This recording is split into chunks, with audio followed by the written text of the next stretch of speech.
আসসালামু আলাইকুম। আমি আজকে মানুষের আধুনিক রূপকার ডাক্তার মোহাম্মদ মাহাথির এর সংক্ষিপ্ত জীবনী আলোচনা করব। ডাক্তার মোহাম্মদ মাহাথির এর এক সময় হার্টের সমস্যার সৃষ্টি হয় এবং তার হার্টে রিং বসাতে হবে।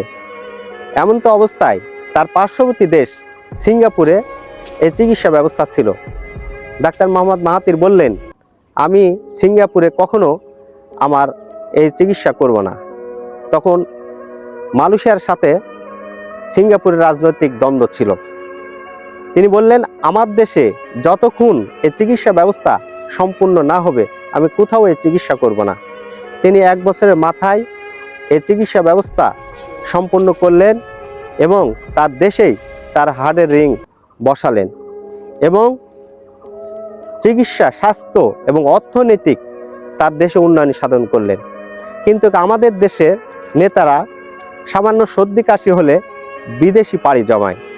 তাদেরও উচিত মালয়েশিয়ার প্রধানমন্ত্রী ডাক্তার মাহাথিরের মতো নিজ দেশে চিকিৎসা, স্বাস্থ্য এবং অর্থনৈতিক উন্নয়ন সাধন করা এবং দেশকে দুর্নীতিমুক্ত করা।